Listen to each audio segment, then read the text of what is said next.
Bubba Franks, Jeremy Shockey, Greg Olsen, Jimmy Graham. That's why, just a few of the reasons why Miami used to be known as tight end U. And my friends, the tight end position, I think it's in really, really good shape right now for the present and future. You are Locked On Canes, your daily podcast on the Miami Hurricanes, part of the Locked On Podcast Network, your team every day.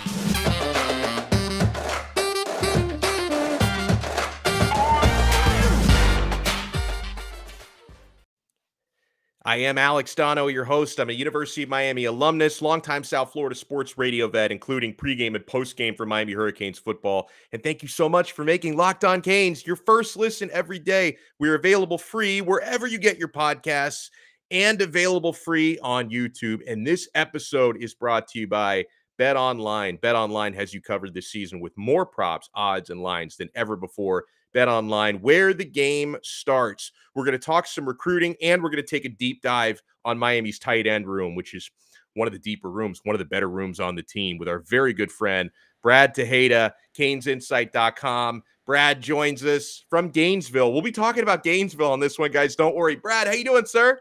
Oh, yes, we will, Alex. How's it going today, man? Always a pleasure to stop by on Locked On Canes, man. Appreciate you for having me once, as always. And let's talk some Canes football and get into a little bit of Gainesville news as well. Yeah, you're a show favorite, man. That's why you always bring the goods. Okay, so first, we did talk about this on yesterday's episode, but when you've got a player this good who took an official visit and is considering Miami, I want to ask you, Brad, your take on David Hicks out of Texas, 5-star defensive lineman. Now, Miami, they are not the favorite to land him. They're not getting the crystal balls. Those are mostly going to Texas A&M, but he did have what sounded like a really good visit in Coral Gables over the weekend. So, and another thing about this, Brad, is everything I understand about this player and his father, I think is a big influence on his recruiting process. His father, David Hicks Sr., is a former NFL player, and it looks like they're approaching his recruitment very business-like, right? Like some players may have put a certain value on like campus life, city life, location. It seems to me like David Hicks is looking at this all business, right? Like who's going to develop me? What's the best scheme fit? Who's going to give me the best path to the NFL? And I'm not saying Miami isn't good in those areas because we're trending very much upward in all those areas. But as far as like the whole South Beach thing, I don't get the sense that's a big part of his criteria. What do you think, Brad? And where do you think Miami stands with one of the best recruits in the country? Yeah, Alex. I mean, when you talk about David Hicks, I mean, he's a huge animal, right? You're talking about a 6'4", 270-pound young man. He's the #1 player in Texas. Mind you, as we know, Florida football, Texas football, it goes hand in hand. So to be the #1 player in the state of Texas is already something to put to the table. But like you mentioned, man, you got Miami, Texas, Texas A&M, and Oregon flirting around with David Hicks. But when you talk about David Hicks, it's the opportunity that comes with him to potentially get early playing time. You look at what Leonard Taylor did this past season. I think he is the perfect guy to look after and say, hey, this is a young man that was a 5-star, just like me, #1 player at his position. And he came in and he strictly did nothing but the business, right? He came in, did what he needed to do. I think this next year with Leonard Taylor, we're going to have to see a big jump. But with David Hicks specifically, this is a young man that you're going to want to bring on this football team. And not just him, you're starting to see the top recruits of the nation funnel in for the University of Miami, whether if we're in the #1 driver's seat, if we're in the passenger seat, but at least we're in the car. And that's what you're seeing with a lot of these big-time recruits. We're bringing them in left and right, and there's a lot of big-time players that have gone to the University of Miami in the past couple of weeks that people don't even know about. So what I like the most is that we're keeping it on the down low with inside the program as far as things not getting leaked out, because I can say that there are some bigger names just as big as David Hicks that have been going into Coral Gables that people don't know about. So it's going to be very interesting to see how a lot of things play out. But with David Hicks specifically, I mean, we got to get someone like him. He's going to be a game changer for any program. And like I mentioned, he's the #1 player in Texas. So he's a hometown kid. You got to make sure that we kind of keep him away from the Texas A&M. But that'll be tough to beat. But hey, we're in a good spot. I like what I see from him. And we had a nice official visit over the weekend. It was nothing but big boys that came through Coral Gables this past weekend. Yeah, and okay, and another player I wanted to talk about who we haven't talked about on this show in a while. In fact, maybe the last time we talked about this guy might have been the last time you were on, Brad, because I think you turned me on to this player. But interior offensive lineman Connor Lew, who I think is someone who could certainly, anytime you're talking about offensive line recruits, Miami seems like a great place to be, right? I mean, with Mario Cristobal as your head coach, you know he's not going to ignore the O-line. Alex Mirabal is one of the best when it comes to coaching up and recruiting.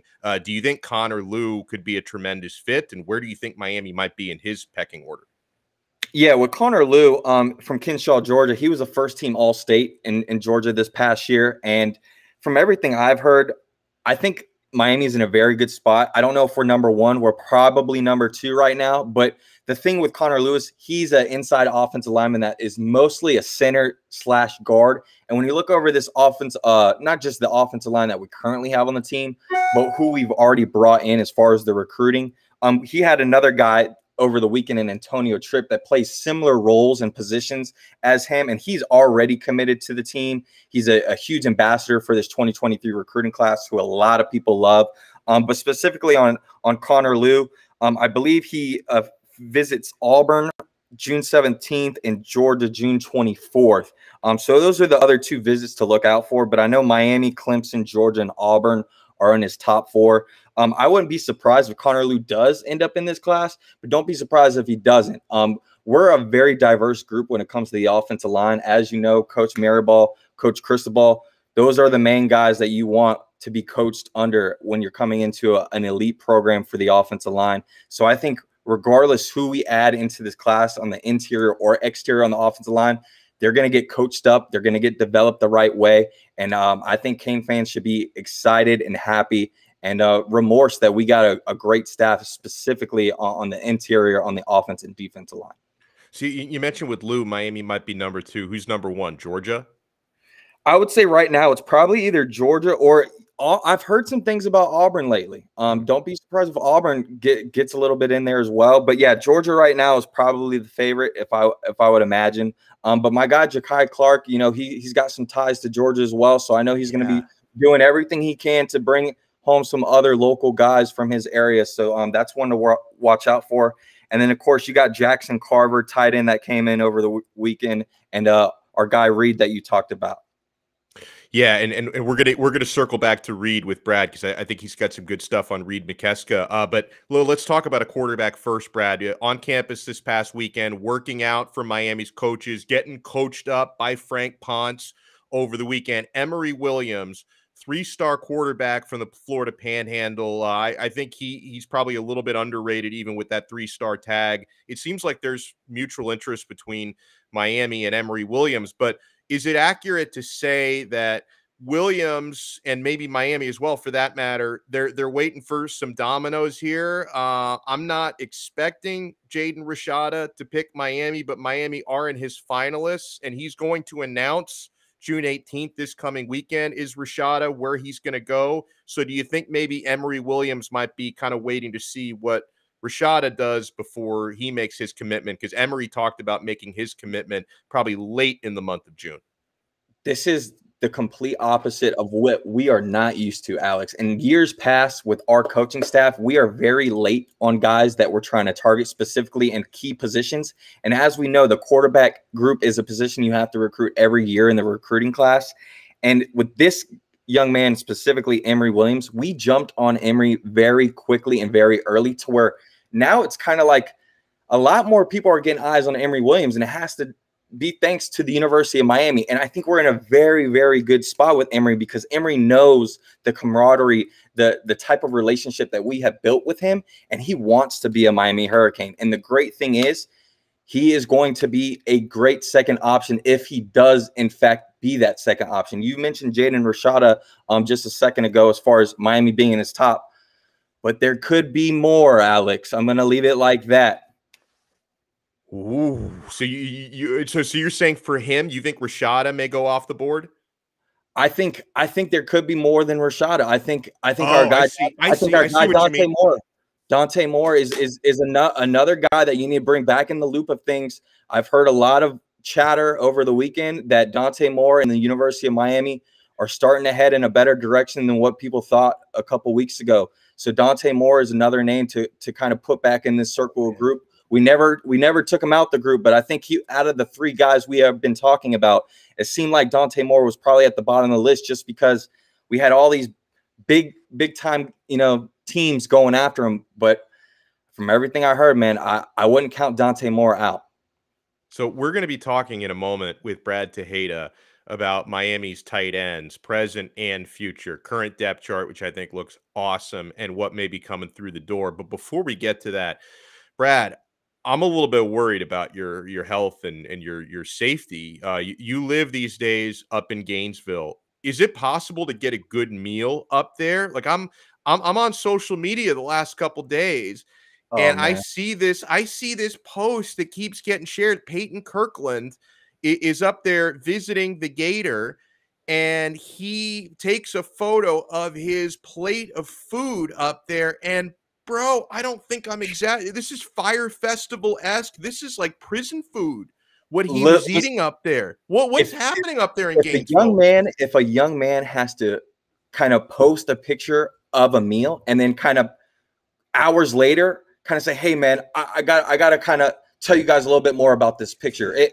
I just didn't have the best plate. It was good food. I just didn't have the best plate. That alone is already backfired. But I mean, when you talk about the fake photo shoots with the fancy luxury cars, the beaches in the background, all things that you're not going to see in Gainesville.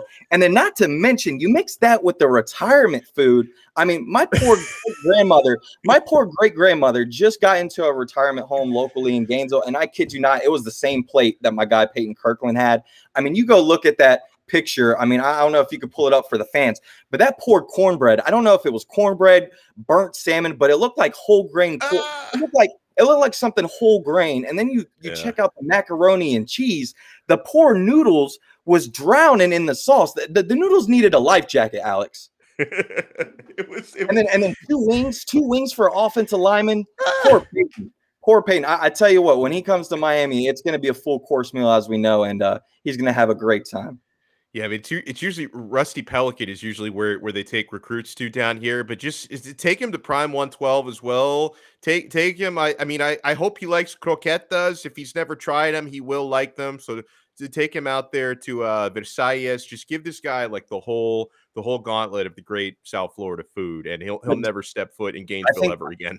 I think the difference between a UF staff and a Miami staff is all the things that UF are kind of bringing to these recruitments to the table when they're on these visits are all things that are made up. They're not things that you're going to be able to go to Gainesville every week and every weekend and see it. These are all things that they have to hire an agency or hire, someone to bring in luxury cars, or they got to get a green screen to have the beach in the background. These are all things you don't have to make up in the beautiful city of Miami. So it's an advantage alone. And then when you bring in the staff that Mario Cristobal has, I'm very excited for the next official visits coming up. We'll be breaking down the tight ends right after we break down betonline.net. That is your number one source for all your betting stats and sports info. Find all the latest sports developments, news, and odds, including this year's basketball championship matchup, the championship NHL matchup, Major League Baseball, and of course, the latest fighting news from MMA and UFC to boxing. BetOnline is your continued source for all your sporting wagering information, including live betting, esports, and more.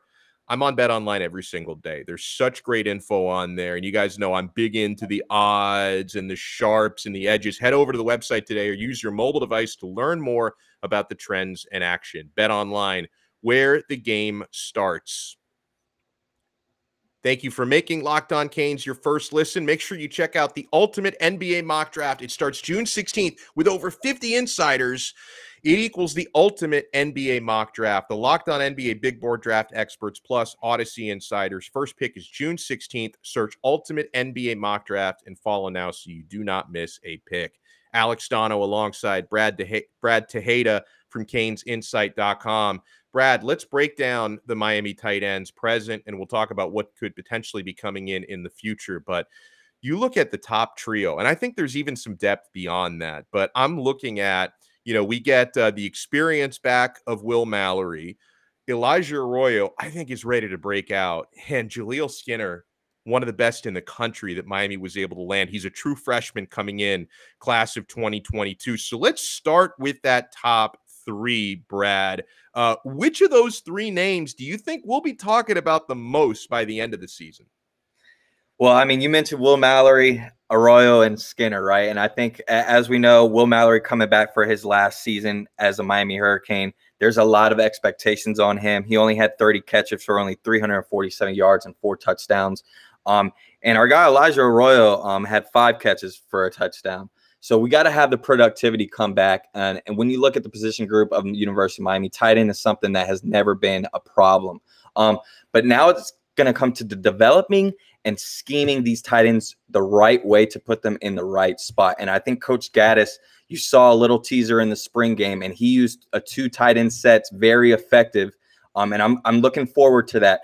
But when you look at the prototypical tight end that has ever came out of Miami, I'm talking about the greats, the Greg Olsons, the Jeremy Shockeys, the David Njokus, the Chris Herndon. You look at their size and stature, 6'4", 6'5", floating around that 240, 250 range. Everyone that we talked about is hitting that range except one guy.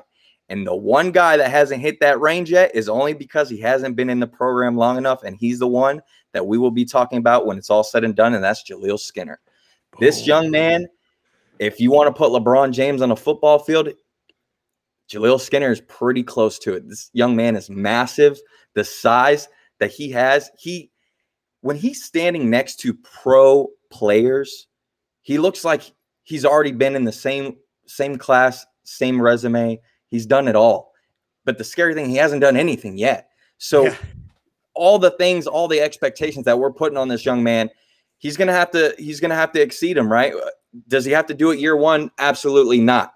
But with the group that we have right now, it is very comfortable to say that the sky is the limit for him in particular. And I think when you mix in those three, along with the Don Memorellis, the Khalil Brantleys, you have guys that can strictly come into our scheme and do what they do best.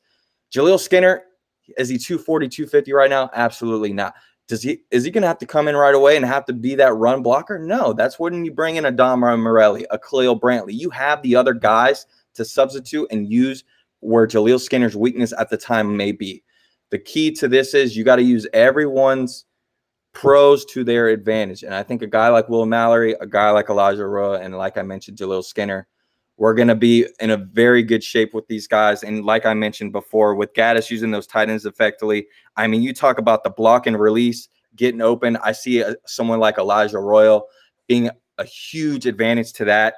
And then, the tight end drags over the middle. That's where a guy like Will Mallory, Jaleel Skinner, he's going to be able to create that mismatch on those linebackers and those slot corners. My concern, though, Alex, is going to be the red zone. I want to see how we use these tight ends in the red zone. Because what I've seen from Gaddis lately, and especially with a guy like Coach Cristobal, when you get in that red zone, they're going to want to ground and pound. They're going to want to use their size and their physicality to their advantage. I want to see how we use those tight ends to our advantage when it comes to the red zone. So we had a tight end make an official visit this past weekend. I like Reid Mikeska quite a bit. He seems to like Miami quite a bit, and I think Miami likes him quite a bit. So it's like a love fest, Brad. And Mikeska, he did, talk about some of the quotes after his OV about like he really, really likes the vision. Like Josh Gaddis gave him, a presentation of how tight ends are going to be used in his offense and how, he can be developed during his time at Miami. And he seemed quite impressed by that. And something a lot of our audience has probably seen is that photo that's going around of Mikeska standing right by Mario Cristobal, which is because we know Cristobal's a big guy. Mikeska's about 6'6". Like he's gigantic. Like he's a really, really he looks physically like he can just come in and play right away next year. So give me your assessment on that player. And do you agree with me? Miami seems to be in a pretty good spot to get his commit. Yeah, I mean, with Reid Mikeska, Cypress, Texas, he just decommitted from Clemson and Dabo Swinney. So, I mean, right off the bat, someone that was committed to Clemson at one point, you got to take him seriously. As we know, Clemson is still one of the powerhouse, specifically in our conference. We hope to see that trending down here in the future. But when it comes to Reid, I mean, in the next couple of weeks, Alex, by July 1st, you're going to see at least 2 to 3 more commits in this recruiting class, in my opinion. And I think Reid has got to be at the top of the list. I think Reid could potentially be that next commit.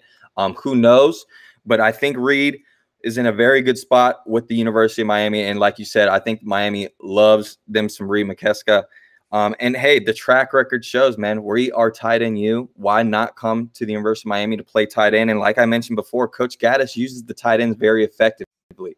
So between the two, man, I think once we play Clemson in about 4 or 5 months, I think a lot of the fans, we're going to start to have more of a rivalry between Clemson and Miami, because not only on the football field, but I think they're going to start to realize we're going to start taking a little bit of their recruits. Between Reid and possibly Nathaniel Joseph, those are 2 Clemson Tigers that could potentially be Miami Hurricanes when it's all said and done.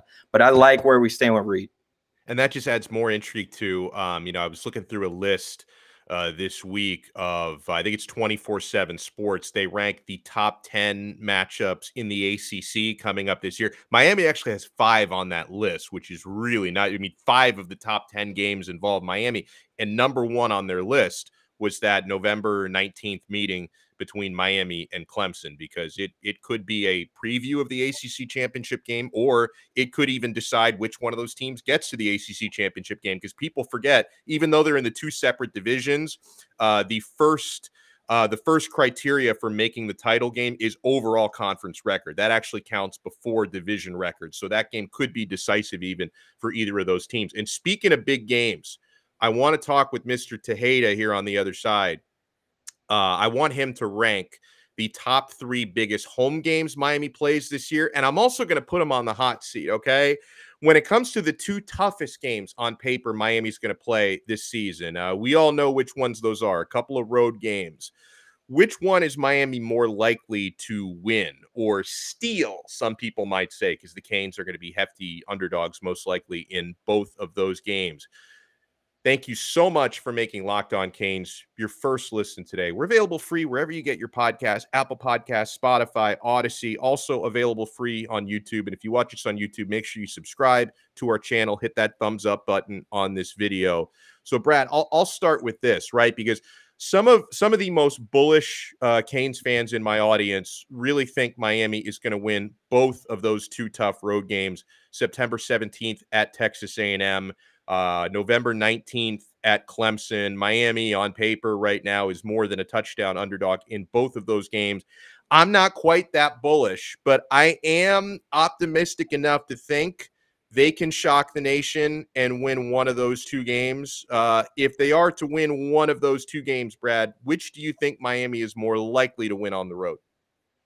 I'm going to have to go with Clemson, Alex. I think I think, going back a couple years when we played Clemson over there, I was at that game. And even though the score said otherwise, there was a lot of moments in that football game where if it was a costly penalty, whether it was a holding or a pass interference or an offsides on the defense, there were a lot of momentum game-changing plays that if those penalties didn't go in effect, it would have been a whole different ball game. And we didn't have the staff. We didn't have the quarterback. We didn't have the depth that we currently have on this team. And I think when you look going forward, I also think Clemson doesn't have the team that they once had before. I think the key to the Clemson-Miami game, Alex, is going to be the quarterback, not necessarily for Miami, but for Clemson. Will Clemson's starting quarterback still be DJ? Or by that time, will Cade Klubnik, the young rising star in Clemson, be the guy by then? I think that's what you got to watch out for, because I think Cade is a way better quarterback in my opinion, and I think the sky is the limit for him. I'm just hoping by the time we play him, either Clemson is too dumb to figure out that, hey, this young man, we haven't given him the opportunity, or they still got DJ in, because I think Cade could definitely change some things. But we'll see. But I think that Clemson game is definitely the game to watch. I think we have a lot of what it takes to win that football game. Now, Miami's 3 biggest home games this year, I think without a doubt, the 3 biggest home games are home against Florida State in early November, home against Pitt, and home against UNC. We've had some heated discussions in our Locked On Canes community about what is the quote unquote biggest home game, because people would argue that, hey, like the Florida State game, Florida State's so bad on paper that game like may not be as important in the standings and stuff. And look at Pitt, who won the ACC last year. For me, I just say that, Miami, Florida State, it's always one of the biggest games on the college football schedule, even if one team is head and shoulders better than the other, or if both teams stink. I mean, Florida State stinks, but they did beat us last year, so that makes me even more motivated for Florida State. So for me, it's always Florida State. But if you're going to rank those biggest to least biggest top three, how do you rank them? Florida State at home, UNC at home, Pitt at home? Yeah, I mean, Florida State's got to be at the top of the list. I mean, when you talk about the rivalry of college football, Miami and Florida State is almost at the top. And anytime Miami and Florida State plays, regardless of the record, regardless of the rank, it's a rivalry, man. You got the best players on both teams in Florida, best friends that have grown up since Pop Warner. Know their strengths, know their weaknesses. So it's more than just a football game. This is bad blood. This is rivalry. This is for all the marbles, all the trash talking for when everyone comes home in the off season. These guys hang out with each other when they're not playing football.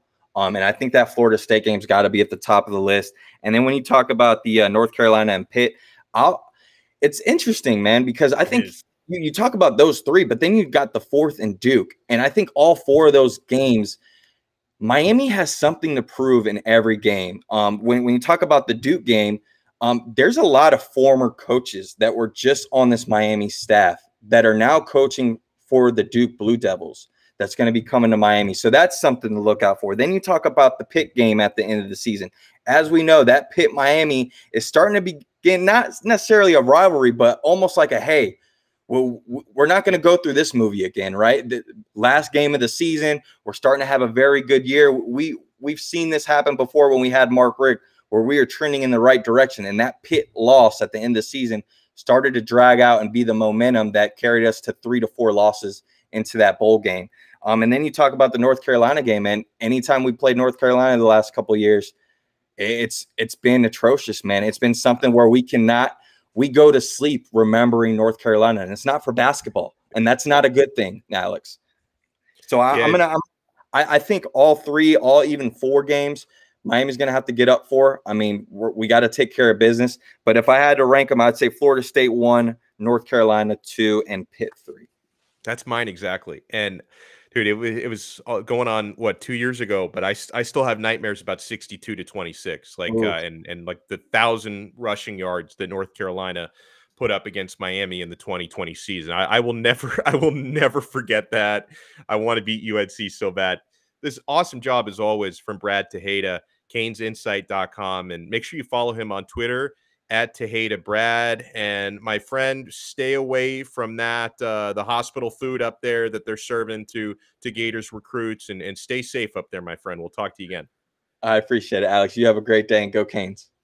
That was unbelievable. Great stuff there from Brad Tejeda. Thank you so much for making Locked On Canes your first listen today. Now make your second listen, the Locked On NBA Big Board podcast, hosted by Raphael Barlow. They take fans on an in-depth look into the biggest prospects, the latest player rankings, and of course, big boards. Follow Locked On NBA Big Board every day on the Odyssey app, YouTube, and wherever you get your podcasts. We will talk to you guys tomorrow. Another episode of Locked On Canes, part of the Locked On Podcast Network, your team every day.